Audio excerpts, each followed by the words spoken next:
శనివారం రోజు GDK OCP 5 నందు మహాత్మా జ్యోతిరావు పులే 199వ జయంతి వేడుకలను ఘనంగా నిర్వహించిన బీసీ సంఘం నాయకులు.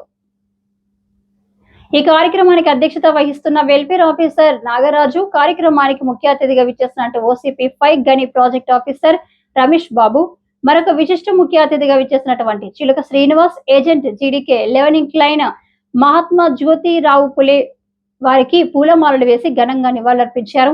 అలాగే వారు చేసినటువంటి సేవలను కొనియాడారు. వారి ధర్మపత్ని అయినటువంటి సావిత్రిబాయి పులే గురించి, మహిళలకు విద్య కోసం జ్యోతిరావు పులే చేసిన కృషి చిరస్మరణీయమని కొనియాడారు. ఈ కార్యక్రమంలో బీసీ సంఘం working president Shri Dheeti Chandramouli, BC సంఘం liaisoning officer Perumala Srinivas, acting manager Ponaganti Srinivas, BC సంఘం general secretary Devachari Rajender, BC సంఘం ఫిట్ సెక్రటరీ జనగం శ్రీనివాస్ గౌడ్, చంద తిరుపతి, లింగమూర్తి, చిందం శ్రీనివాస్, గండి ప్రసాద్, కచ్చకాయల సదానందం, పల్లెల క్రాంతి, మండ రమేష్ గౌడ్. ఈ కార్యక్రమంలో అధికారులు, సూపర్వైజర్లు, ఉద్యోగులు, మహిళా ఉద్యోగులు, కాంట్రాక్ట్ కార్మికులు తదితరులు పెద్ద సంఖ్యలో పాల్గొని ఈ కార్యక్రమాన్ని విజయవంతం చేశారు.